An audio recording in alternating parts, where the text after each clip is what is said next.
pastores será una oración de unos 3 minutos. Se van a poner de pie, no van a cerrar sus ojos, van a orar con los ojos abiertos, porque vamos a orar por Venezuela, nuestra nación, a bendecirla, a bendecirla. No es tanto orar por Venezuela, nos toca bendecirla y profetizar sobre ella. Pero nuestro énfasis principal en Venezuela es la iglesia de Dios en cada ciudad, en cada pueblo. Los pastores con sus equipos de trabajo y sus congregaciones. Yo no me voy a forzar a orar por cada parroquia y municipio de Venezuela. Yo prefiero orar por cada pastor de cada lugar, cada iglesia, porque cada uno se encarga de su municipio, de su parroquia y de su zona. Entonces nosotros le sostenemos los brazos a los que sostienen cada zona. ¿Y qué tal si lo hacemos desde acá, desde el centro cuadrangular Vida Nueva? Y usted con los ojos abiertos mira para acá y señala para acá con sus manos y repite conmigo: Señor Jesús.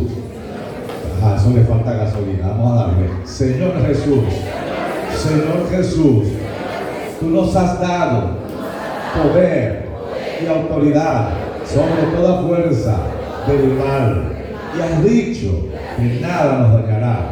Nos has dado autoridad sobre nuestra nación. En tu nombre, Jesús, bendecimos a Venezuela. En tu nombre, Jesús, la región andina, Táchira, Mérida y Trujillo son de Jesucristo.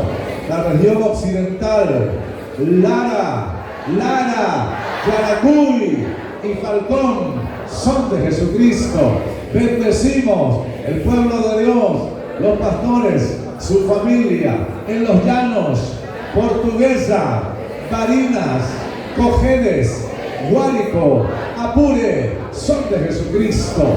El centro, Aragua y Carabobo, región capital, Caracas, Miranda y La Guaira, son de Jesucristo. El oriente, Anzoátegui, Monagas, Sucre, Bolívar, son de Jesucristo.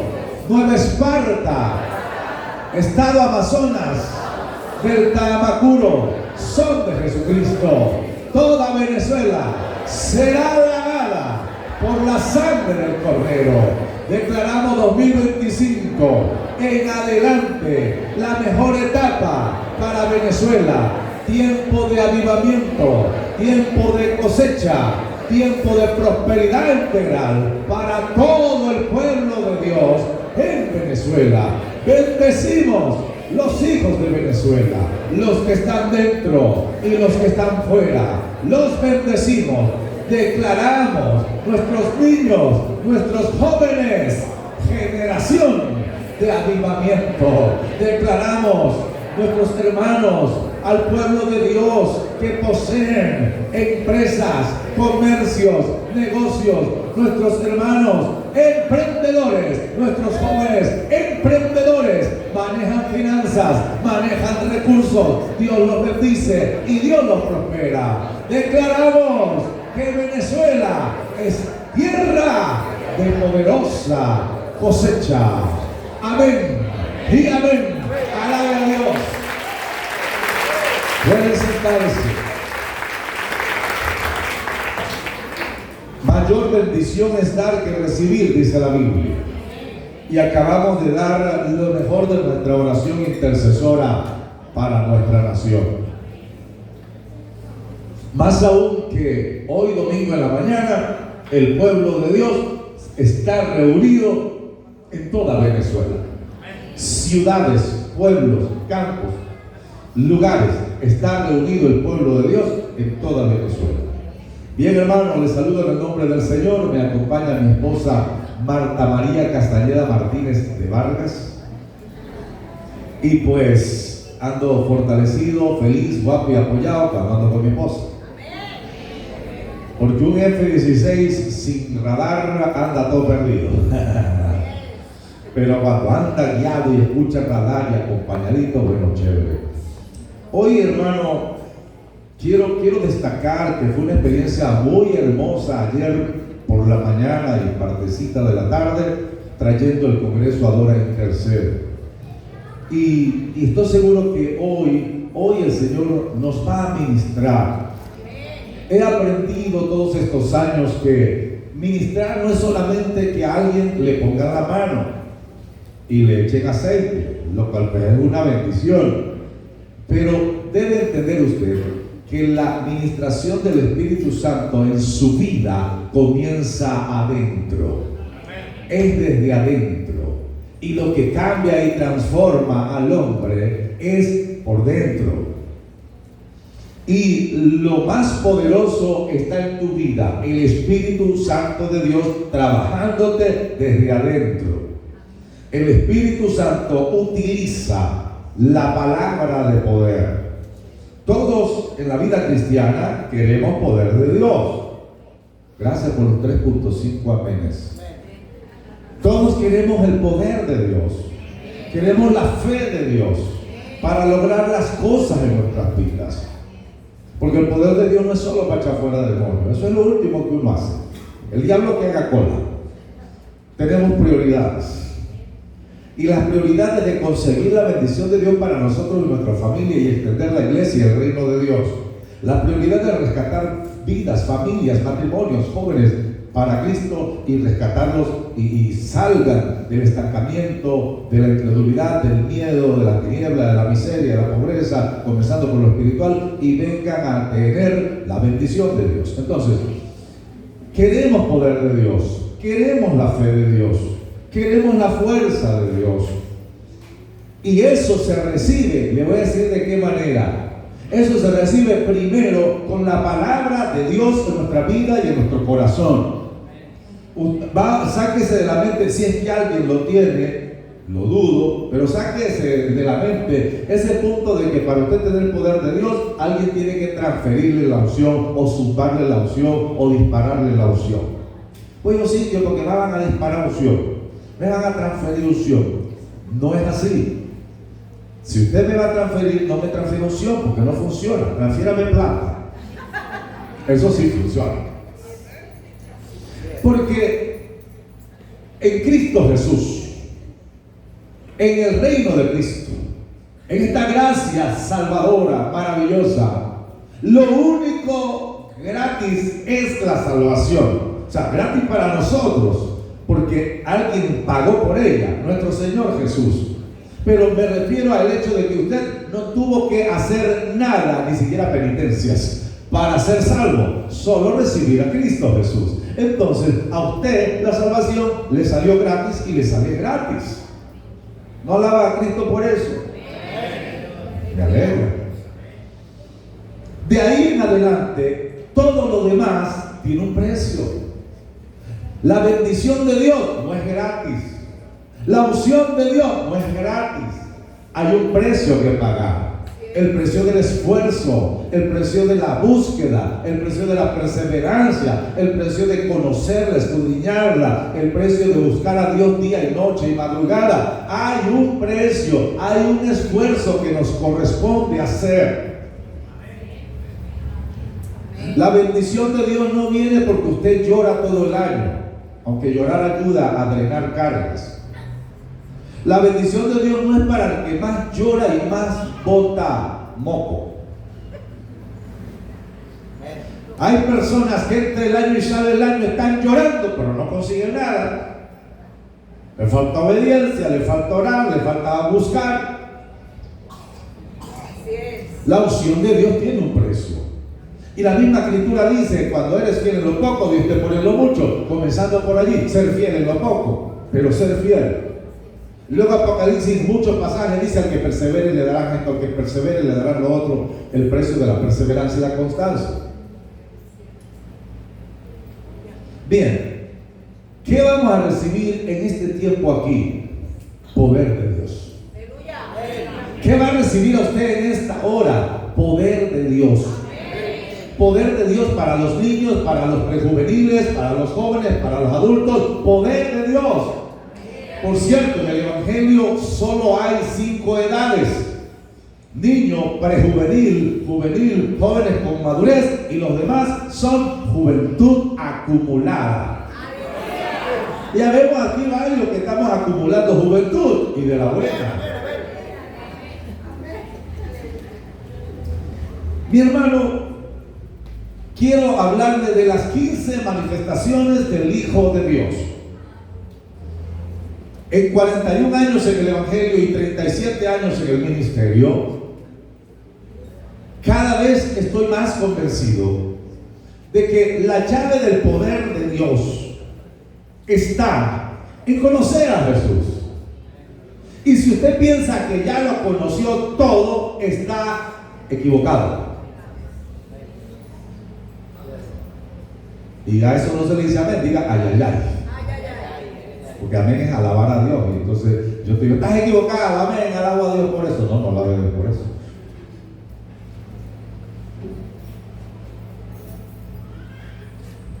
El secreto en todo está conocer a Jesús y, como dijo el apóstol Pablo, y a este crucificado.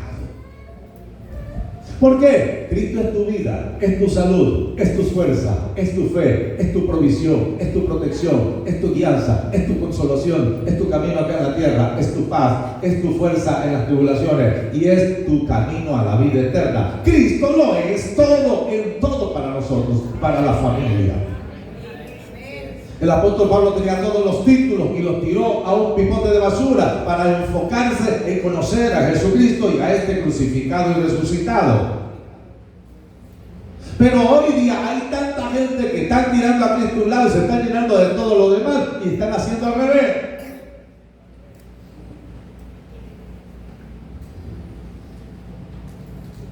Las 15 manifestaciones del Hijo de Dios. Por favor, vamos a leer Génesis 1, San Juan 1 y Hebreos 1. Todo es 1. Génesis 1 dice: en el principio Dios creó los cielos y la tierra. Vamos a leer: en el principio Dios creó los cielos y la tierra. Vamos a San Juan 1. San Juan 1, versículo 1 al 3, lo vamos a leer. Dice: en el principio, también habla del principio, pero ya aquí en San Juan 1 hace referencia a una manifestación del Hijo de Dios desde el principio. Dice: en el principio era el Verbo. Y cuando habla de verbo es una manera de referirse al Hijo de Dios. Esencialmente en el principio era el Verbo, o era la palabra. No se había manifestado como Jesús, como Emmanuel, como el Cristo. En el principio era la palabra. En el principio Él era la esencia por la cual todo sería creado. Entonces lo describe como que en el principio era la palabra, Él era el Verbo. Y luego dice: y el Verbo era con Dios. El Hijo de Dios estaba con su Padre. Dice: y el Verbo también era Dios. Vamos al versículo 2 de ese mismo capítulo. Este era en el principio con Dios. Seguimos leyendo. Todas las cosas por Él, por el Verbo, por el Hijo, por Él fueron hechas. Y sin Él, nada de lo que ha sido hecho fue hecho. Oiga bien, escuche bien. Él, siendo el Verbo de Dios, con sus manos creó los ángeles. Con sus manos creó un arcángel. Según Ezequiel 28, creó un arcángel. Le dio libre albedrío, le dio hermosura, le dio un liderazgo para dirigir millones de ángeles en un cosmos específico, en un cielo, en un lugar específico. Claro, ese ser se rebeló contra él. Entonces, en el principio, cuando Dios creó los cielos y la tierra, Dios dijo: sea la luz, y fue la luz. Dios dijo: tengan las aguas, aves, peces, la tierra tenga aves, haya peces, haya plantas. Pero Dios lo creó todo con la palabra. Todo lo hizo con la palabra. Luego la Escritura dice en Génesis 1 que mientras Dios hablaba, dice, el Espíritu Santo se encargaba de obrar lo que Dios hablaba. Entonces ahí estaba la Trinidad. El Padre que hablaba, la palabra que hablaba el Padre, era el Verbo, el Hijo, y el Espíritu Santo, que era el que creaba todo.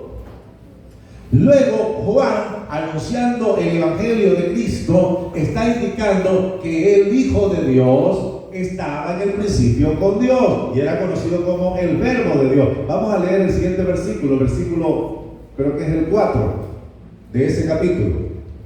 En él estaba la vida, listo. Él creó a Adán y Eva con sus manos y luego le dio a Adán soplo de vida. En él estaba la vida. Dice, y la vida era la luz de los hombres. No había ignorancia, no había distanciamiento de Dios, no había oscuridad, sino que el hombre estaba en luz, estaba en presencia de Dios. Tenía el espíritu del hombre, estaba vivo y tenía comunión con Dios. Porque quiero recordarles lo siguiente: el cuerpo no fue creado para tener comunión con Dios. Este cuerpo no soporta la gloria de Dios y tampoco puede ver a Dios. El alma en sus emociones no puede soportar ni sostener la gloria de Dios. El ser humano, Dios le puso espíritu. Es en tu vida espiritual donde Dios es contenido, entendido, recibido, sostenido.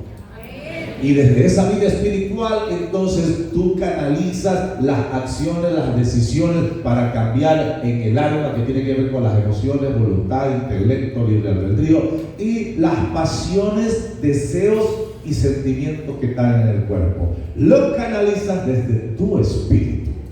Cuando no tenías a Cristo, tu espíritu del mío estaba muerto, estaba inerte, estaba apagado, y la fuerza la tenía las pasiones del cuerpo y las emociones desviadas del alma. Y los dos conspiraban contra el espíritu porque hacíamos lo que queríamos. Hasta el día que recibimos a Cristo y nuestro espíritu nació de nuevo. Nuestro alma no nació de nuevo. Nuestro carácter o nuestro carácter tampoco nació de nuevo. Pero entonces recibimos a Cristo, recibimos la fuerza espiritual para ponerle orden al alma y al carácter y al cuerpo a través de las enseñanzas, a través de la palabra de Dios. Y todo eso nos trajo paz de Dios, comunión con Dios. Ahora bien, dice el versículo siguiente, versículo 5, la luz en las tinieblas resplandece y las tinieblas no prevalecieron contra ella. Y está hablando de la oscuridad de las tinieblas. Ok, vamos a leer Hebreos capítulo 1. Hebreos capítulo 1. Dice acá: Dios, habiendo hablado muchas veces y de muchas maneras en otros tiempos o en el pasado a los padres a través de los profetas, a través de los escritores del Antiguo Testamento, luego dice, en estos postreros tiempos, es decir, después de la muerte y resurrección de Jesús, en estos días, a través de los evangelios, a través de las escrituras, a través del Espíritu Santo, dice, nos ha hablado, ya nos habló, está en el Nuevo Testamento, nos ha hablado por el Hijo, y el Hijo está con H mayúscula, su Hijo, a quien Dios constituyó heredero de todo, y por quien asimismo hizo el universo. Óigame, a Dios por sí mismo, el Hijo de Dios por sí mismo, el Hijo de Dios por sí mismo hizo el universo. Siguiente versículo ahí. Seguimos leyendo. El cual es un sujeto, y ese sujeto es el Hijo de Dios. Es decir, el Hijo de Dios, siendo el resplandor de su gloria, resplandor de la gloria de Dios, y siendo Él la imagen misma de la sustancia de Dios, y siendo Él quien sustenta todas las cosas con la palabra de su poder o con el poder de su palabra. Mira esto, Jesús sostiene todas las cosas. Eso me puso a pensar de que cuando Jesús caminó sobre las aguas no sostenían a Jesús, sino que el poder de su palabra sostenía y sostiene las aguas, los mares, los océanos. Que el vientre de María no precisamente sostenía el embrión de Jesús o a Jesús, sino que la palabra de Jesús sostenía a María, a José, a Israel y a las naciones y al universo. A partir de ahora voy a hablar directo a tu espíritu. Voy a compartirles una revelación que tu mente va a ser el medio, pero tu espíritu va a ser el depósito. ¿Por qué? Porque lo que les voy a compartir del poder de Jesús no cabe en tu mente ni en la mía. Quiero compartir con ustedes la fábula de aquel niño que lo llevaron a la playa y el niño estaba mirando la playa y el niño tenía un tobo al lado vacío y miraba el tobo y miraba el mar, miraba el tobo y miraba las aguas de la playa.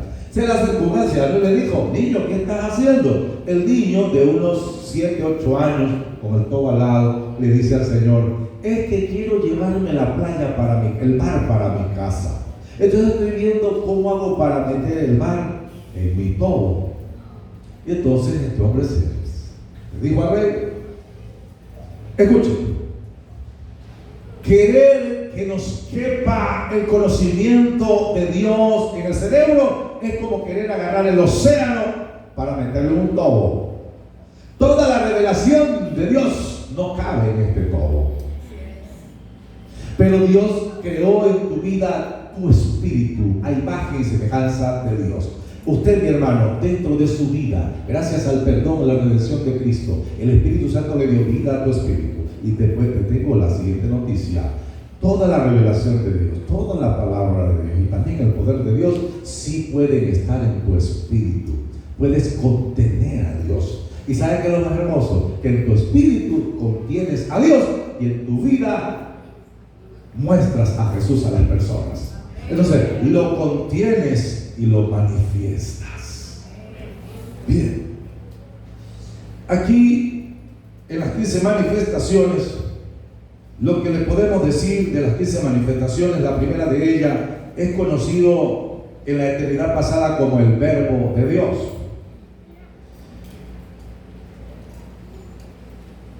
Pero luego en el Edén están Adán y Eva.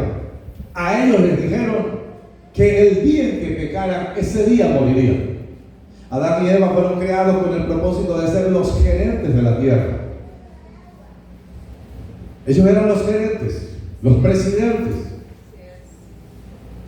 El mundo era la nación, una nación, el mundo completo. Eran los dominios del presidente llamado Adán. La capital o el centro de gobierno, el Edén. Eva era la primera dama. Todo el ejercicio de autoridad era con la actitud y con la boca. Porque en el mundo espiritual la rúbrica, la firma, no tiene poder, no cuenta. Pero lo que el hombre hace o dice, sí cuenta. Y cuando Adán y Eva pecan, porque Dios le dio muchos frutos que había allí para comer, y comieron exactamente que Dios le dijo que no. Porque cuando usted toma lo que Dios no le dio, usted pierde lo que Dios le tenía. Usted tiene que ganar lo que Dios le dio, no lo que Dios no le dio.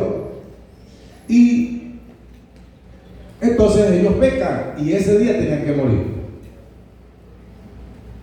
Pero Dios manifestó un plan que tenía, dice, antes de la creación del mundo. La Biblia habla de Cristo como el Cordero que fue inmolado antes que el mundo fuese. ¿Es que acaso Dios sabía que el hombre iba a pecar? Entonces, si Dios sabía que el hombre iba a pecar, entonces ¿para qué lo creó? Ese no es el punto. El punto es que Dios hizo al hombre con libre voluntad, con libre escogencia, con el don de elegir. Y como Dios hizo al hombre con el don de elegir, entonces Dios tuvo la prevención de que si el hombre, quien tenía que tomar decisiones, el hombre a quien le entregaron la tierra para que la gerenciara, pero que faltaba por revelarlo porque él descubriera las potencias y las riquezas que habían en la tierra, pero no le iba a ser revelado porque primero debía ser probado. Luego él tenía que tomar su primera decisión, hacer uso por primera vez de su libre voluntad y su libre albedrío. Lo ideal era que él creyera lo que Dios le había dicho y que usara su libre albedrío para obedecer y para honrar a Dios. Esa era una opción. Pero la otra opción es que se pudiera decidir mal y entonces él desobedeciera a Dios y pecara y luego iba a caer en maldición. Si el hombre tomaba el buen camino, todo estaba diseñado para que fuera chévere, tomando el hombre la mejor decisión. Pero estaba la prevención: si el hombre tomaba el mal camino, había un plan para salvar al hombre y a toda la raza humana de la caída, en el pecado, en las tinieblas. Y el plan era que se levantara un sistema llamado el protoevangelio, es decir, se anunciara que un día venía el Mesías, el Cristo, que iba a ser el segundo Adán, que iba a morir por nuestros pecados y que iba a resucitar. Entonces el hombre volvería a tener comunión con su Dios. Adán y Eva pecaron.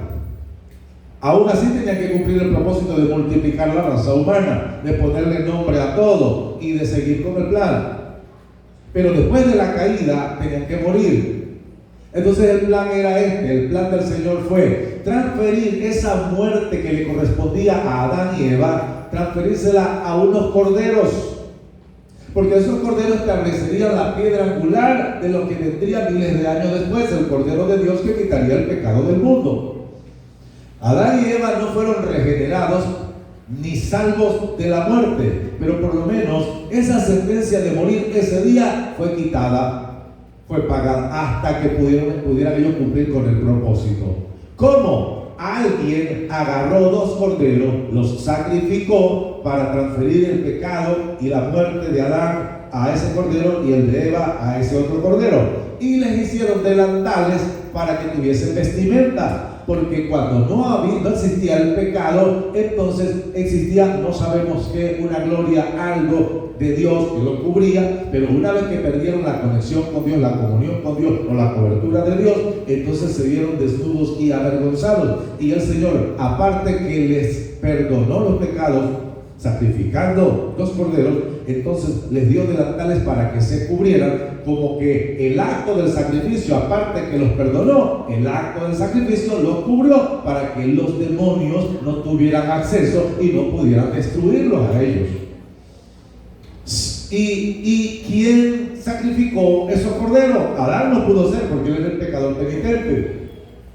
Pues el Verbo de Dios en el Edén fue ese sacerdote que intercedió por ellos sacrificando esos corderos. Luego Adán y Eva son sacados del Edén. Dios pone dos ángeles querubines, cada uno con espadas encendidas. ¿Por qué? Para que ellos no regresasen al Edén, porque en el Edén estaba el árbol de la vida, que era tipo de Cristo. Si ellos comían del árbol de la vida, mira lo que iba a pasar: Caín todavía estuviera vivo. Dios, en su amor y gracia, pensando en el bien de Adán y Eva y en las generaciones, prefirió trancar el camino al árbol de la vida, para que la gente que naciera mala o se hiciera mala no comiera del árbol y viviera eternamente y nunca se iba a morir. Luego Adán y Eva y la raza humana hacen vida en el mundo. Pero Dios necesita una simiente, una gente que lo buscara, y a través de esa gente ir anunciando que vendría un Mesías. Y con esa gente se seguían haciendo sacrificios de cordero por personas que representaban que vendría un Mesías. Ir estableciendo ese culto profético en el Antiguo Testamento. El Hijo de Dios ya no se revelaba como sacerdote o como el Verbo de Dios. Ahora se revelaba en todo el Antiguo Testamento como el ángel de Jehová. Es lo que se conoce como la teofanía de Cristo. Cristo se manifestaba a los antiguos como el ángel de Jehová. Y es como se le manifestó a Gedeón, se le manifestó a Manoa, el padre de Sansón. Recuerdo que Manoa le dijo: pero tú me has dado que voy a tener un hijo que va a tener muchos poderes, pero tú no me has revelado tu nombre. ¿Cuál es tu nombre? Y el Señor le dijo: admirable es mi nombre. Ese ángel de Jehová se le manifestó al pueblo de Israel en todo el Antiguo Testamento. A algunos se le manifestó como hijo de los dioses, como hijo de Dios, en su resplandor. Nabucodonosor lo pudo conocer en el horno de fuego, allá donde lanzaron a Sadrach, Mesach y Abednego. Nabucodonosor dijo: es que el cuarto de ellos tiene semejanza de hijo de los dioses. El profeta Isaías, allá en el capítulo 6, lo vio en el templo. Y el número 3, Verbo de Dios, sacerdote en el Edén, ángel de Jehová, hasta el día en que tuvo que nacer en Belén, en un pesebre. Punto 4. Emmanuel. Emmanuel, Dios con nosotros. Recuerde que eso no fue de que María dio a luz y que el Hijo de Dios, cuando abrió los ojos a la luz, porque esto es pura tiniebla. Al contrario, Él, Emmanuel, trajo la luz.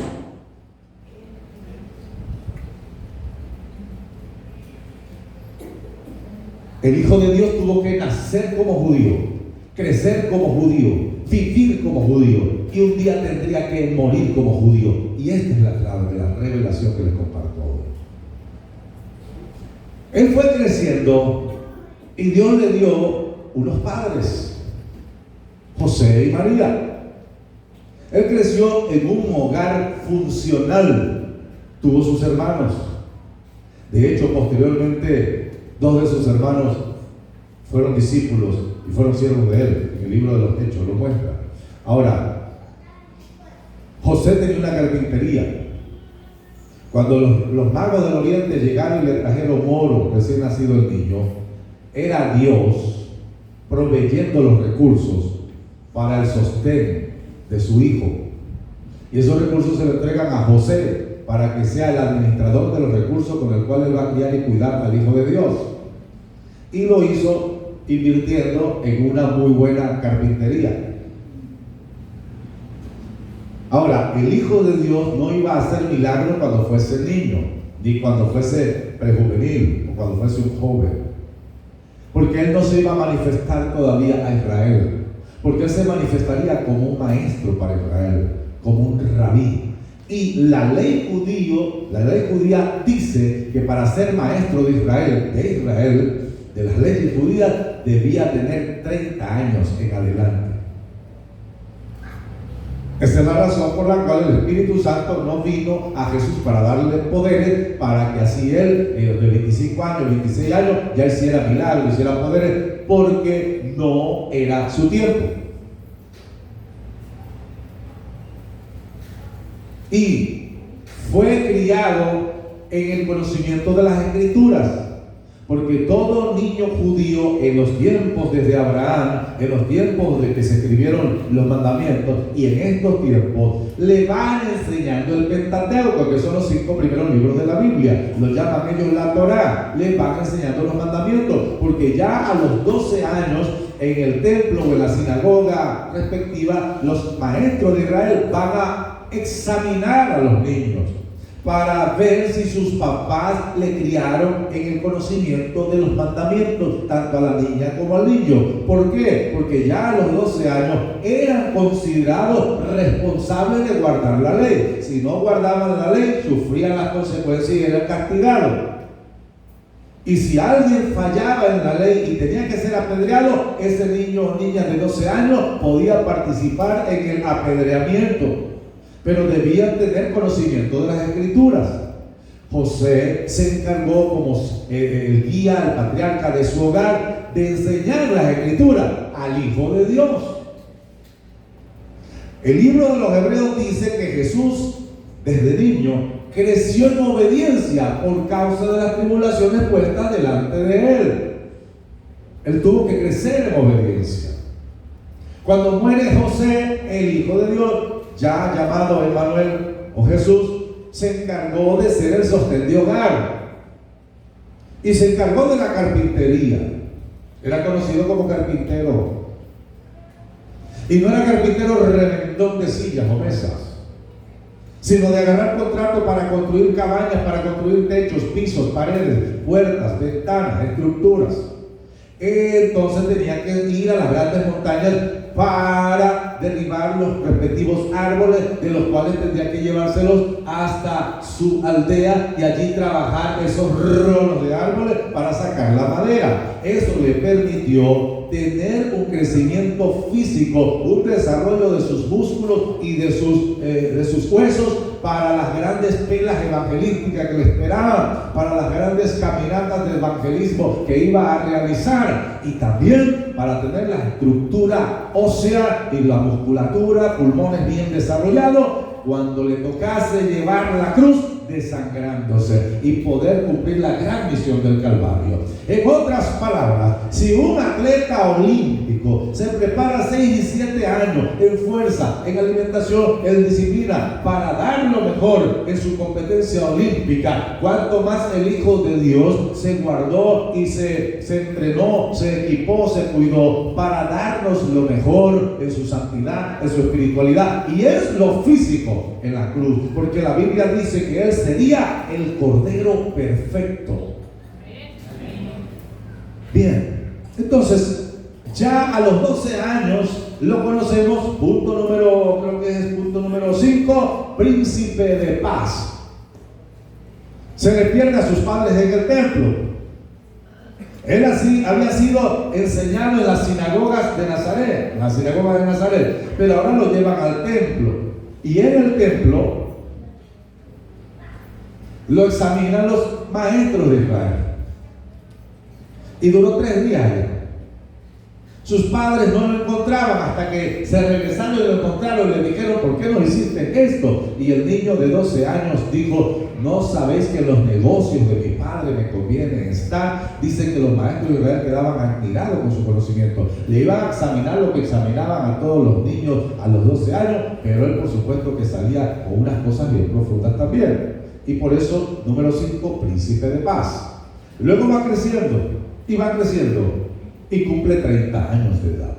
Cuando cumple 30 años de edad, le corresponde ir al río Jordán, porque había un primo suyo llamado Juan, le decían el Bautista, estaba bautizando, y el Señor tenía que ir a bautizarse en el Jordán. Por cierto, Juan el Bautista era descendiente directo del sumo sacerdote Aarón, a través de Zacarías, su padre que era sacerdote, y de Elizabeth, su madre. Para ser en Israel candidato para sumo sacerdote, había que ser descendiente directo del linaje de Aarón, el sumo sacerdote Aarón, hermano de Moisés. Juan el Bautista era candidateable para competirle el cargo a Caifás. Solo que Dios lo preservó para que un día fuese el sumo sacerdote que pondría las manos sobre el Hijo de Dios en el río Jordán. La manera de caracterizar la santidad de un sumo sacerdote era que no se mezclara con nadie, que comiera pura comida sana, que se guardara de las cosas del mundo, aún en su forma de vestir. Entonces el sumo sacerdote tenía una especie de uniforme para vestirlo, el de Israel, que en el tiempo de Juan y Jesús, Caifás y Anás. Juan el Bautista se los ganaba a todos ellos, porque Juan el Bautista no estaba en medio de la gente, en medio del pecado y del mundo, sino que creció en el desierto. No comía todas las cosas que ellos comían y bebían, sino que comía langosta y miel silvestre. Y no se vestían con las vanidades que ellos se vestían de ese entonces, sino que usaba piel de camello. Por lo tanto, si se iba a hablar de santidad en ese entonces, según los rituales judíos, Juan el Bautista se los ganaba a toditos. Dios lo tenía reservado porque era el sumo sacerdote que bautizaría a Jesús. Pero ya va, no solo que lo bautizaría, y aquí vamos al punto 6.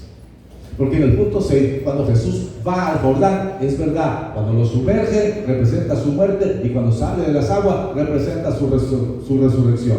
Pero había algo más en ese asunto, y era que en el libro de Levítico, en el Antiguo Testamento, Dios le dio la orden a Moisés y a Aarón que debían ubicar un macho cabrío.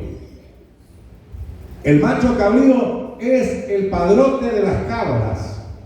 El macho cabrío es un animal inmundo. El macho cabrío cuando está en celo por las cabras, aparte que es inmundo, hediondo, horrible, también es repugnante. Yo quise tomarme una foto con un macho cabrío en un pueblo allá en el estado Lara. Y el pastor, dueño del macho cabrío, me dijo: pastor, no le aconsejo eso. Si usted abraza al macho cabrío y se toma una foto, si es que él se deja, por supuesto, usted no va a poder estar cerca de su esposa por lo menos 1 año. ¿Cómo así? Eso es apestoso. Y si está en celo, peor. Ok, me quedé quieto. Me costaba comparar a mi Señor con un macho cabrío, pero en el punto 6 Él fue nuestro macho cabrío.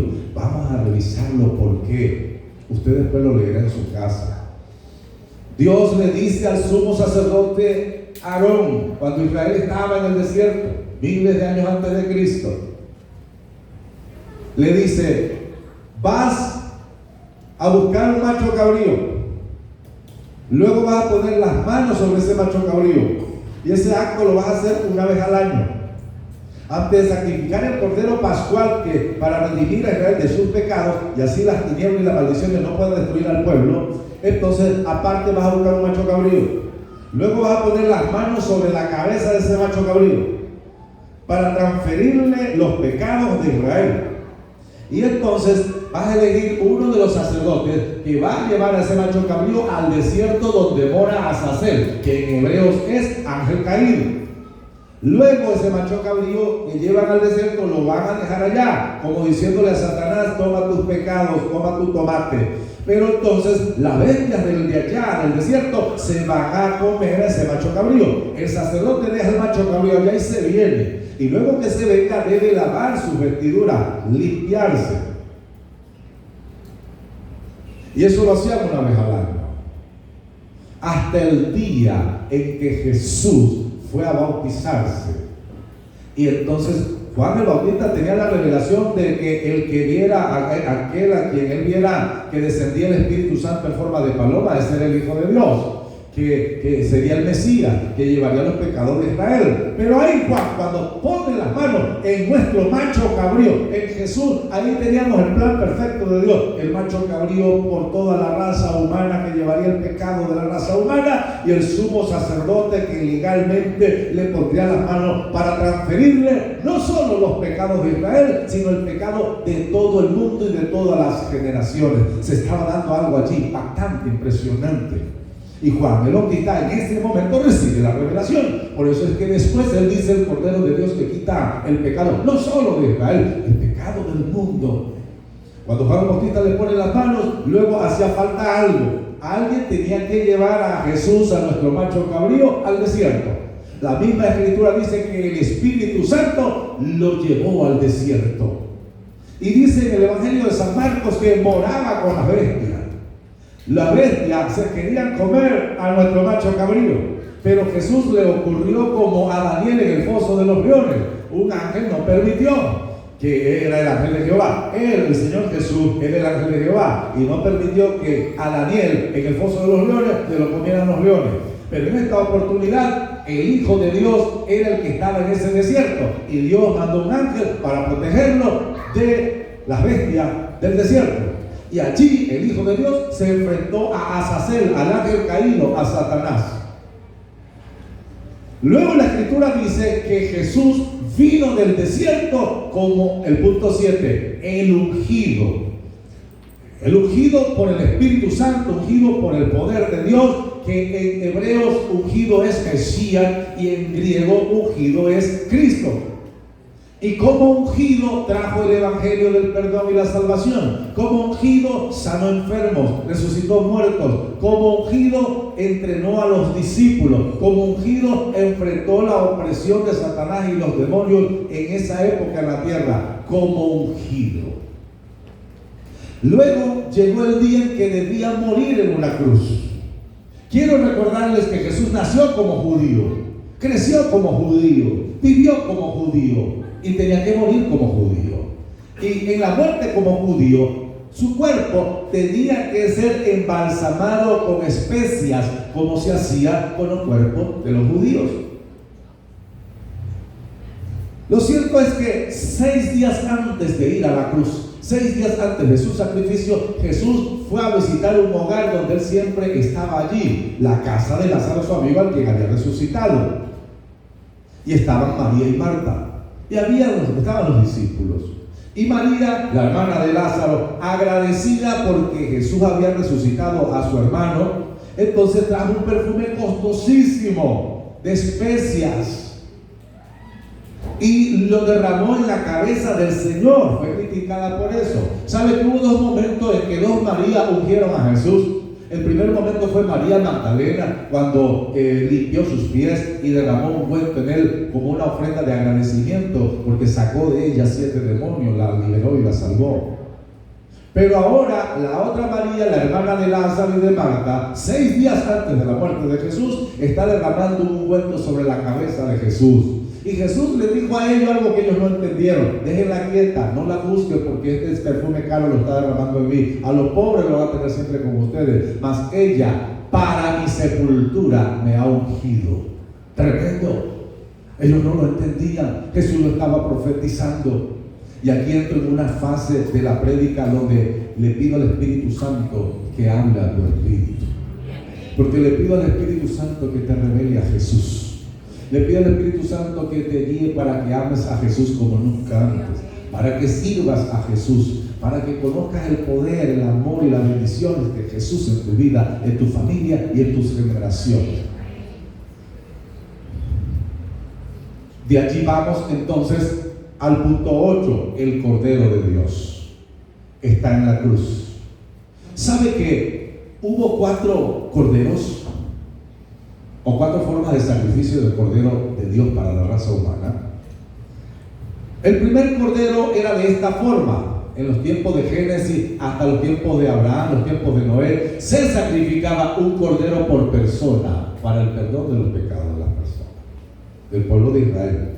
Era no cualquier nación, el pueblo de Israel tenía esa bendición de Dios. Luego, cuando el pueblo va a salir de la esclavitud de Egipto, aquella noche antes de salir, en Éxodo 12, sacrifican un cordero por familia. Luego, cuando establecen el tabernáculo en el desierto y establecen el templo de Salomón, entonces en los sacrificios del altar del cordero anual se sacrificaba un cordero perfecto por la nación. Hasta el día que en la cruz del Calvario fue sacrificado el Cordero de Dios, un cordero por todo el mundo, por todas las naciones y por todas las generaciones, una vez y para siempre. Ese día que sacrificaban a Jesús en la cruz, lo sacrificaban fuera de la ciudad, porque el que iba a morir en una cruz era maldito, y el que moría en una maldición como esa no podía morir en la ciudad, menos en el templo. Pero mientras el sumo sacerdote Caifás se preparaba en el templo ese mismo día en la tarde para sacrificar el cordero escogido, el cordero perfecto, ese animalito de 4 patas que escogían porque era el tiempo del sacrificio anual del cordero, Caifás tenía que sacrificarlo y luego la sangre de ese cordero entrar a un lugar en el templo llamado el lugar santísimo. Tenía que quitar a un lado un velo, una tela grandísima que era el velo, para entrar al lugar santísimo donde estaba algo conocido como el arca del pacto, que Dios le dijo a Moisés a los que la construyeran, que representaba la presencia de Dios y representaba a Jesucristo. Oiga bien, porque el Antiguo Testamento todo fue enseñado a través de representaciones hasta que viniera el mismo Jesús, y Jesús lo era todo. Por eso es que, por ejemplo, vemos los nombres de Dios: Yahweh, Rafa, ¿qué más? Elohim. Y todo tiene una explicación. Yahweh, que es Jehová; Rafa, que es sanador; Elohim, Dios creador; ¿qué más? Nisi, el Shaddai, el Dios que te sustenta; Jehová Nisi, el Dios que pelea tus batallas. Y hay muchos nombres que representan cada virtud y cada poder de Dios. Le tengo noticia: hoy día todo eso se sintetizó en un solo nombre. Todos esos nombres y esos poderes de Dios están en un solo nombre. Se llama Jesús. Se llama Jesús. Se llama Jesús. Hay que conocerlo. Hay que entenderlo. Oiga, escuchen bien: 3 vidas de 90 años no te alcanzarán para conocer lo amplio de su poder y amor, sus profundidades, sus altitudes. No nos alcanzarán, no nos bastarán, pero hay que conocer. Ahí está la llave del poder de la vida de un hombre, una mujer, un joven, un niño. de un cristiano, de una iglesia, de una nación que ama a Cristo. Ahí está el secreto de la prosperidad, de la victoria, de las bendiciones. Ahí está el secreto de la paz, de la fe. Lo está, ahí lo está. Jesús mismo dijo en San Juan 5:39: escudriñen las escrituras, estudienlas bien, porque ellas dan testimonio de mí y en ellas ustedes tienen vida eterna. Métanse duro con las escrituras. Bien, el Cordero de Dios estaba en la cruz, mientras que el sumo sacerdote Caifás ya estaba con la sangre del Cordero listo para entrar al lugar santísimo. Por cierto, capten esto: el sumo sacerdote, para poder entrar en ese lugar santísimo en el templo, detrás de una tela que había, entonces él debía tener un uniforme sacerdotal. Su uniforme tenía unas campanitas que sonaban y en su tobillo le amarraban un mecatico largo rojo. ¿Por qué? Porque él tenía que purificarse antes de entrar a ese sitio donde estaba el arca de la presencia de Dios. Ahorita le vamos a mostrar una foto de esa arca. Ya les aviso, todavía no. Y si el sacerdote andaba mal, había hecho cosas incorrectas, caía muerto de largo a largo allá adentro. Y cuando la gente escuchaba: mira, ya no se escuchan las campanitas, el hombre tiró la pata. Entonces se preguntaban: ajá, ¿y qué loco se mete allá a sacar a ese hombre de allá? No era necesario, porque ya había un mecate rojo que sobresalía y lo jalaba porque lo tenía amarrado en el tobillo. Estamos con el Cordero todavía. Simultáneo a eso, él todavía no ha entrado al lugar santísimo porque va a sacrificar el Cordero, pero simultáneamente el Cordero de Dios está fuera de la ciudad en una cruz. Por cierto, le doy una revelación, si no tiene mucho apuro. Más le vale, porque nosotros no venimos todos los años. Caifás, cuando le traen a Jesús amarrado y lo están acusando, Caifás sabía que se está preparando como sumo sacerdote para entrar al templo del sacrificio. Por lo tanto, sabía que no podía ni ir a la cárcel, no podía tocar al reo, no podía tocar al muerto, no podía tocar a nadie. Y pagaron gente para que acusaran a Jesús. Como no pudieron juzgarle porque él era perfecto, no tenía ningún pecado, no encontraron cómo acusarle, entonces pagaron gente para que inventaran cosas. Como no pudieron, entonces el mismo Caifás le dijo a Jesús: dinos si tú eres el Hijo de Dios viviente. Le dijo: te conjuro por Dios que nos digas si tú eres el Cristo, el Hijo de Dios.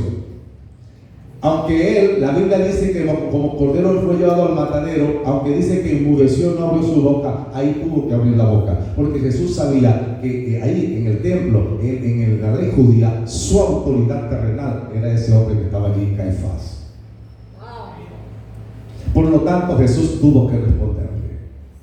Y aunque le respondió con una sabia verdad, le dijo: tú lo has dicho, y de cierto un día verán al Hijo del Hombre que vendrá. Y entonces Caifás se enojó y como no lo pudo tocar a él, porque él como sumo sacerdote, el Caifás no podía contaminarse con nada para poder entrar en el lugar santísimo y no caer con las patas para arriba. Entonces, hablo así, hermano, porque para que los niños se enganchen en la palabra que estoy compartiendo. Y entonces, mi hermano, él se rasgó sus vestiduras, declarando que este es el hombre, hay que matarlo. Entonces, cuando Caifás sentencia a Jesús a muerte, pero de una manera injusta, Caifás no se está dando cuenta que así como estuvo dando por allá la aprobación sobre cuál era el cordero que iban a sacrificar allá donde sacrificaban los corderitos, allí Caifás también está dando la sentencia de que ese es el cordero perfecto, porque como no le encontraron falla, hubo que juzgarlo trayendo gente mentirosa y pagándole gente mentirosa. Entonces él, en el mundo espiritual, está queriendo decir: no encontré cómo juzgarlo, el hombre es perfecto, pero igual está sentenciado. Ya ahí en el mundo espiritual se entiende que era perfecto, pero faltaba una aprobación para que fuera el cordero perfecto. Se lo llevan a Pilato, era la autoridad civil. Entonces Pilato lo interroga, Pilato habla con él, y entonces Pilato sale al sitio donde está la gente allá y le dice: no he encontrado ninguna falla en este hombre. O sea que fue aprobado en lo espiritual, en las leyes y también en lo civil. El Cordero perfecto. Mel Gibson en su película La Pasión de Cristo dice que si ellos hacen una película del sacrificio tal cual como ocurrió, iba a ser imposible para que la gente la pudiera ver. Porque lo que vemos en la Pasión de Cristo y con todo lo duro y lo rudo, no fue así, fue más que eso.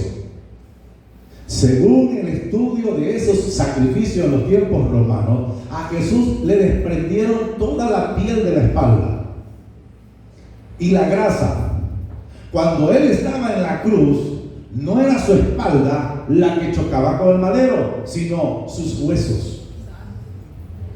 Porque la misma Biblia dice que así como el velo del templo se abría o lo abrían los hombres para entrar al lugar santísimo, el velo del cuerpo de Jesús, su piel, fue abierta para que tú y yo pudiésemos entrar al lugar santísimo, a la misma presencia de Dios, y nuestras oraciones fuesen recibidas y respondidas. Luego muere. Hay un terremoto, se rompe el velo del templo, ocurre un terremoto y el sumo sacerdote no pudo entrar a llevar la sangre y ponerla sobre la plancha del arca del pacto que se llamaba el propiciatorio. Entonces Jesús muere. Dice la Escritura, descendió a los infiernos. Oiga, Él no descendió a los infiernos como manso cordero. Él descendió a los infiernos como el león de la tribu de Judá, a roncarle en la cueva al diablo, a quitarle las llaves de la muerte y del infierno, a las tinieblas. Por eso allí se manifestó como el león de Judá. Pero luego tiene que resucitar. La Escritura dice que María Magdalena, María Madre de Jesús, y Salomé, madre de Juan y Jacobo, fueron bien tempranito el domingo en la mañana. Primero compraron las especias para para poder embalsamar el cuerpo, porque el viernes por la tarde no les dio tiempo de comprar tal cosa. Ni siquiera ellas pudieron embalsamar el cuerpo de Jesús, porque no les daban tiempo, porque tenían que recogerse temprano, porque empezaba la ley judía del día de reposo, viernes a las 6 de la tarde, y todos tenían que estar encerrados en sus casas. La Escritura dice que con los pobres fue en su muerte, con los ladrones, mas con los ricos en su sepultura. Jesús tenía dos discípulos, un millonario llamado José de Arimatea, que tenía un sepulcro de esos que tenían los millonarios, sepulcros que eran tallados en una inmensa roca. Y Dios se permitió que fuese así para que esa roca estuviese hoy día y se pudiese ver que la tumba, si existe, está allá en Israel y está vacía. Ahora, José de Arimatea, con sus influencias con Pilato, y Nicodemo, un discípulo que tenía Jesús, que era sacerdote del pueblo de Israel, se encargaron de hablar con Pilato. Pilato no le iba a entregar ese cuerpo a nadie, pero sí se lo entregó a ellos dos. Entonces ellos dos hicieron llevar el cuerpo al sepulcro, a un buen sepulcro tallado en roca. Pero si pueden leer luego, encontrarán que Nicodemo preparó las especias para ungir el cuerpo de Jesús. Porque, ¿qué sucede? Él tenía que morir como judío, su cuerpo tenía que ser ungido después de muerto. Y así fue. Dice la Escritura que lo recostaron en el sepulcro. Y yo quiero que me coloquen la imagen del arca del pacto. Perdón, del sepulcro. La entrada del sepulcro, donde está la puerta de piedra redonda. Sí. Y mis hermanos, ocurre algo. Cuando María Magdalena, María, la madre de Jesús, y Salomé entran y ven que la piedra estaba removida, ven el sepulcro y ven que no está el cuerpo de Jesús, pero había un ángel, y el ángel le dijo: no está aquí, ha resucitado. Él les dejó dicho que le digan a sus discípulos y a Pedro, porque Pedro lo había negado, como para decirle: Pedro, no hay problema, no hay rencor, que le digan a sus discípulos y a Pedro que ha resucitado y va delante de vosotros a Galilea.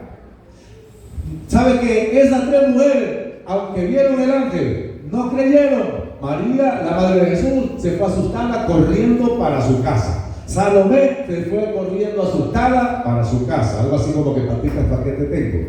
María Magdalena no se fue corriendo, sino que se quedó porque ella se imaginaba esto. Este es un sepulcro costoso. Seguramente el jardinero que tiene el contrato de limpiar los sepulcros ya agarró el cuerpo, lo fue a tirar por un cementerio barato por allí, y yo voy a esperar que regrese, porque si ya se llevó el cuerpo, entonces voy a esperar que regrese, porque le toca limpiar el sepulcro para que me diga en cuál cementerio supo el cuerpo. Ese era el plan de María Magdalena. Y por eso ella lloraba: ¿dónde está el cuerpo? ¿Dónde está el cuerpo? Entonces, María Magdalena, según, escuche bien, San Juan capítulo 20, ella va y le dice a los discípulos: se han robado el cuerpo del Señor. Todavía un ángel le dijo: han resucitado. Ella le fue a decir: se han robado el cuerpo. Entonces dice la escritura que Pedro y Juan corrieron para ver, fueron al sepulcro, salieron del escondite que estaba en el aposento alto con los 11 discípulos. Pedro y Juan corrieron, entraron y vieron. Entonces, no está el cuerpo. Se fueron a esconder nuevamente en el aposento alto, porque ahora habían corroborado que de verdad se robaron el cuerpo. Hay algo que tenemos que acotar, y es esto. Y vamos ahora. María Magdalena está en la entrada del sepulcro. Ponme la foto dentro del sepulcro. La foto dentro del sepulcro. Y si la amplía. La escritura dice en San Juan capítulo 20 que cuando ellos entraron al sepulcro, escuchen bien, los lienzos con los que habían envuelto el cuerpo estaban dobladitos y acomodados. Y el sudario que le habían puesto en la cabeza estaba dobladito y acomodado. Esto me puso a pensar que Jesús, después que resucitó, tendió la cama. Dejó la cama acomodadita. ¿Sabe por qué? Porque ahí estaba ocurriendo, en esa plancha de piedra tallada que usted está viendo, estaba ocurriendo algo grandioso. Allí hay una revelación tremenda. Vamos a mostrar el arca del pacto para que entiendan la revelación. Amplía. Ahí está el arca del pacto. Ella estaba toda chapada en oro. La usó el pueblo de Israel desde los tiempos de Moisés hasta los tiempos de David, y hasta que Nabucodonosor invadió Israel y quemó Jerusalén y el templo. El punto es que estaba dentro de ese cajón, de esa arca, estaban las tablas de la ley que Dios le dio a Moisés allá en el Sinaí. Estaba algo del maná que Dios le mandó al pueblo de Israel en el desierto. El maná era una representación de que Cristo sería el maná, el pan que Dios nos enviaría del cielo. Las tablas de la ley implicaban que Él era el verbo de Dios y Él sería la palabra que nos daría vida. Y la vara de Aarón que reverdeció representaba autoridad y restauración de Cristo. Y eso estaba ahí guardado dentro. Esos dos querubines que ustedes ven allí con las alas extendidas representan a los dos querubines que cuidaban la entrada del jardín del Edén con espadas encendidas. Ahora, aquí es con alas, indicando que el hombre está separado de Dios, que el hombre no tiene acceso para ver la gloria de Dios. Romanos 3:23 dice: por cuanto todos pecaron y están separados de la gloria de Dios. Y ¿por qué ellos están mirando hacia abajo, los dos querubines, que así le dijeron a Moisés y a Aarón que construyeran esa arca? ¿Y por qué tienen las alas encendidas? Porque la plancha esa la tapa esa de chapada en oro representa el propiciatorio. Cuando el sumo sacerdote entraba al lugar santísimo, corriendo lo que eran las cortinas del velo, y entraba donde estaba ese sitio, estaba el arca del pacto. La sangre del cordero perfecto, del animalito que sacrificaban, tenía que rociarla en esa plancha ahí arriba, la cual están mirando los dos querubines y la están cubriendo con alas. Representaba la propiciación por nuestros pecados. ¿Lo entendieron? Vamos entonces nuevamente al sepulcro, la parte de adentro, donde está la plancha esa de esa roca tallada. Oiga bien, al momento, fíjense bien, que José de Arimatea donó ese sepulcro y traen el cuerpo de Jesús. Ahí en ese cuerpo, en esa plancha, fue puesta el Cordero de Dios. Y en la sangre del Cordero de Dios estaba siendo derramada en esa plancha, porque esa plancha para Dios representaba el propiciatorio ese donde estaban los ángeles. Para eso representaba el arca del pacto, que ya no contenía solamente las tablas de la ley, solamente el maná, sino que ahora contenía el cuerpo del mismísimo Hijo de Dios, y no la sangre de los corderos que se sacrificaban anual. Ahora la misma sangre redentora del mismísimo Hijo de Dios estaba manchando ese sitio.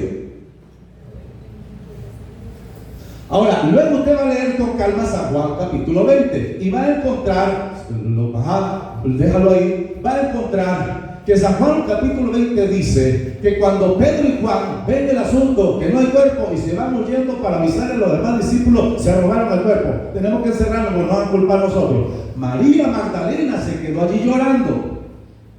¿Dónde está el cuerpo de mi Señor? ¿Dónde le han puesto? Pero a ella algo le impulsó que se asomara otra vez a las puertas del sepulcro. Y se asomó. ¿Y sabe qué vio? San Juan 20 lo dice. Vio dos ángeles. Y dice, un ángel estaba a la cabecera de la plancha esa, y el otro ángel estaba a los pies. Pero ya esos ángeles no estaban con sus alas cubriendo el propiciatorio, porque ya la sangre fue puesta, la sangre del Hijo de Dios allí, en propiciación por nuestros pecados. Ya los ángeles no necesitaban escondernos la gloria de Dios. Los ángeles recogieron sus alas. Y cuando Magdalena está mirando hacia adentro y los ángeles la miran a ella, no la miran a ella, están mirando por encima de los hombros de ella. ¿Sabe por qué? Porque el Señor estaba manifestándose detrás de Magdalena.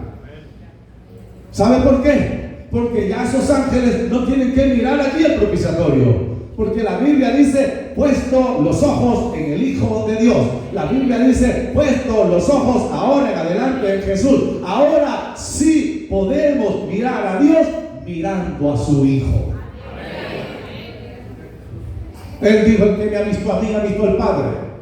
Magdalena se voltea, piensa que es el jardinero y le pregunta, no pudo reconocer que ese era el Hijo de Dios resucitado, y le pregunta, dime, ¿dónde le pusiste?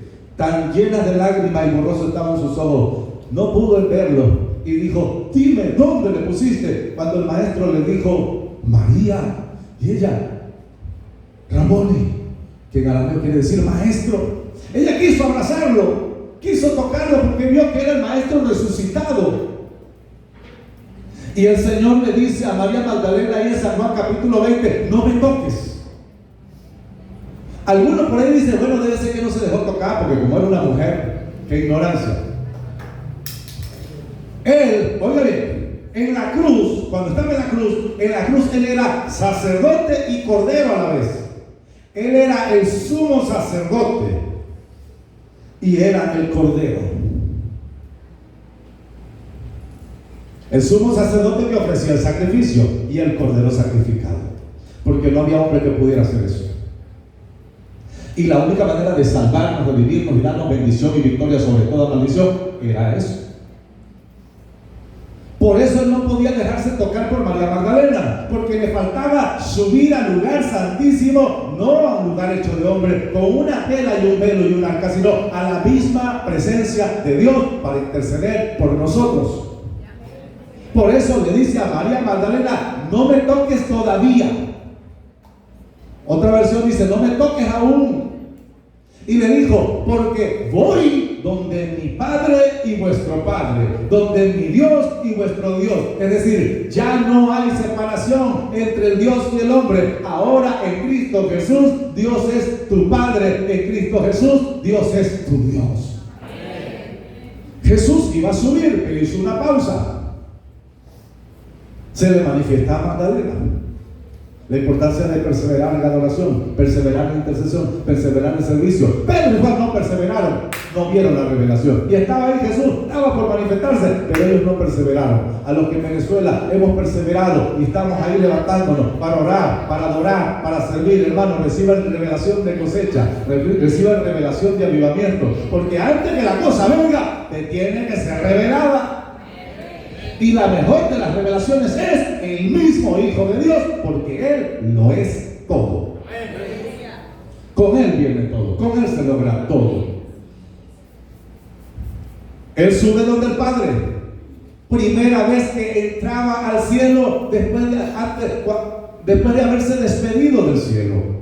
Cuando Él se despidió del cielo, no tenía heridas, no tenía marcas. Ahora que está regresando al cielo y los ángeles le adoran y los ángeles le observan en shock, porque ya lo habían visto en la cruz muriendo, ahora lo ven entrando allá al trono del Padre y su sacrificio es aceptado. Ahora entra al trono con huecos en las manos, huecos en el costado, huecos en la cabeza por las espinas, pero ahora es nuestro sumo sacerdote. Luego, Él tiene que descender ese mismo día. ¿Sabe por qué? Porque comenzaban en Israel las fiestas, y aquí vamos al número 10, la fiesta de las primicias. Y Él era la primicia. Todas las fiestas en el Antiguo Testamento apuntaban a Jesús. Y Jesús cumplió todas esas profecías. Mientras en Israel estaba la fiesta de las primicias, Él se le manifestaría a sus discípulos como la primicia de la resurrección. Por eso le profetizó a sus discípulos: ustedes van a llorar y el mundo va a estar de fiesta, pero en un poquito, en abrir y cerrar de ojo, ustedes son los que van a estar en fiesta y en gozo. Claro, se les aparece Jesús y son 40 días que Jesús anduvo con los discípulos. ¿Sabe por qué? Porque la Biblia habla de 40 días de primicia. Es decir, en Israel, cuando se sacrificaba el cordero pascual, entonces, ¿qué sucede? Luego era día viernes, cordero pascual, día sábado, el día de reposo, día domingo, comenzaban 40 días de fiesta de las primicias. Los discípulos ahora tenían consigo mismo a la primicia. Mientras la nación de Israel celebraba la fiesta de las primicias, los discípulos tenían al mismo Hijo de Dios resucitado comiendo pescado con ellos. Tremenda fiesta de primicia. Luego vendrían 10 días más para completar la fiesta de Pentecostés, donde el Espíritu Santo descendería en ellos y les haría entender todas estas revelaciones. Por eso hoy usted la puede entender, porque aparte de que usted recibió a Cristo, dentro de su vida está el Espíritu Santo de Dios, y Él le trae la revelación, el entendimiento a su espíritu, a su mente y a su corazón, para que tenga poder de Dios. Número 12 es cuando Él venga. Vendrá como el novio que viene a llevarse a su iglesia para la cena de las bodas del Cordero. Y los pastores son los amigos del novio que le cuidan a la novia. Número 13. Él vendrá como juez de la tierra para juzgar al anticristo y al falso profeta, lanzarlos al lago de fuego y encadenar a Satanás por 1000 años. Número 14. Vendrá a reinar en el reino milenial como Rey de Reyes, Señor de Señores, y nosotros, su pueblo, seremos su equipo de trabajo en ese milenio. Ya nosotros con nuestro cuerpo, no con este cuerpo glorificado como el de Él. Y luego, cuando nos corresponda a todos vivir allá en la eternidad futura, ya Él será, número 15, el árbol de la vida. No es que va a ser como un árbol, es que ya Él es el árbol que nos da vida. En el libro de Génesis habla que hay un árbol de la vida, un árbol tipo de Cristo que representa el árbol de la vida. Pero en el libro de Apocalipsis capítulo 22 va cerrando con el árbol de la vida. Él es el árbol que nos da vida. Hoy nos dieron al Espíritu Santo. Considérese que sus pecados fueron limpios completamente, que su maldición fue llevada y quitada completamente. con todo lo que usted ha visto hoy, se dio cuenta todo lo que Dios hizo para quitar de medio tus pecados, para quitar de medio tus maldades y tus maldiciones, y en vez de eso darte sus bendiciones. Por lo tanto, no se considere el peor o el menos que los demás. Todos somos iguales en Cristo Jesús. Tenemos una misma salvación, un mismo perdón, una misma palabra, un mismo Espíritu Santo, pero nos corresponde amarlo, leerlo, vivirlo, cuidarlo, servirle y crecer cada día en todo esto. Defenderlo en nuestras vidas, disfrutarlo.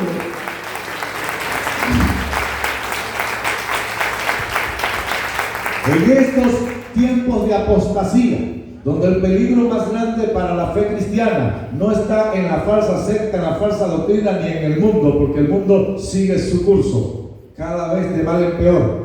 El peligro más grande está dentro del mismo mundo cristiano evangélico, donde algunos de ustedes, espero que no todos, siguen a cualquier predicador y agarran por las redes. Sabemos de predicadores que llevan bien sus matrimonios, que llevan bien sus hijos. Sabemos de predicadores que se sujetan, que tienen su organización, que tienen, entregan cuentas.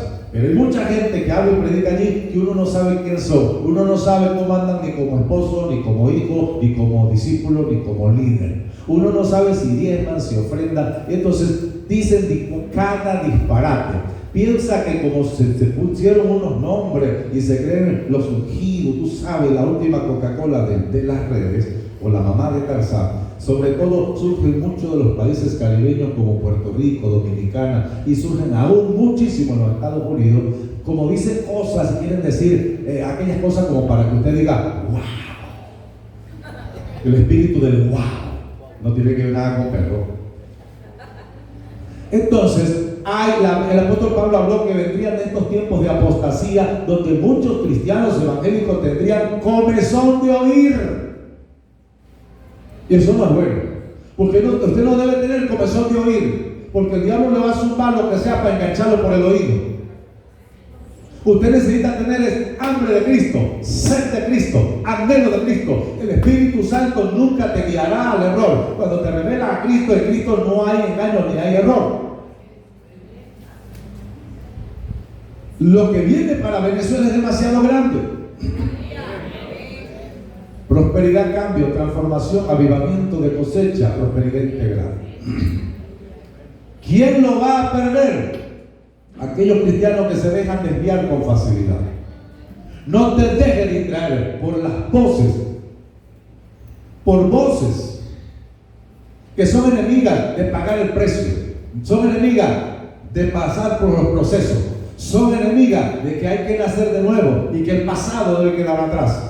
Hay que enfocarse en el premio de Dios para nosotros: cosecha, salvación, crecimiento, avivamiento, nuestros seres queridos, nuestros vecinos, prosperidad para nuestros hijos, porque eso es la piñata que Dios está soltando para Venezuela, porque Dios tiene en Venezuela un remanente que ha aguantado la pela, que ha pagado el precio, que ha confiado en Dios, que hemos vivido todos estos años, como dice el libro de Hebreos, como viendo a lo invisible, pero esperando confiadamente en el Señor. Pues ya eso está llegando y hay que prepararse sin miedo con Jesucristo para recoger la cosecha, agarrar las bendiciones, para levantar nuevas generaciones.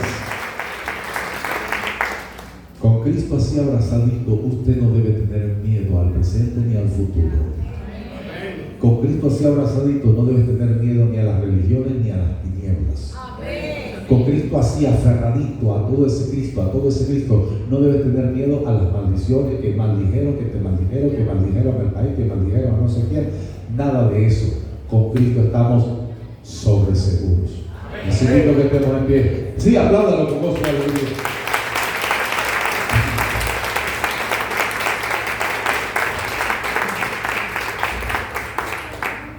Te adoramos, bendecimos tu nombre. Ha sido un tiempo poderoso. La palabra está trabajando dentro de todos nosotros, porque la revelación de Jesús es la revelación de la palabra, el poder de Dios. Ponga la mano en su corazón. Por favor, diga conmigo esta oración.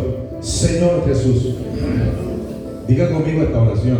Señor Jesús, tú eres mi Señor. Yo quiero amar con todas las fuerzas de mi corazón. Quiero adorarte desde hoy hasta el fin, o hasta que tú vengas por mí. Con toda esta revelación, quiero servirte, quiero adorarte. Espíritu Santo, Espíritu Santo, revélame a Jesús. Quiero conocerle más. Espíritu Santo, enséñame a amar a Jesús. Espíritu Santo, enséñame a adorarle. Enséñame a servirle. Enséñame a obedecerle. Espíritu Santo, haz tu obra en mi vida. Dame el poder del nombre de Jesús. Quiero deleitarme en Cristo cada día. Ayúdame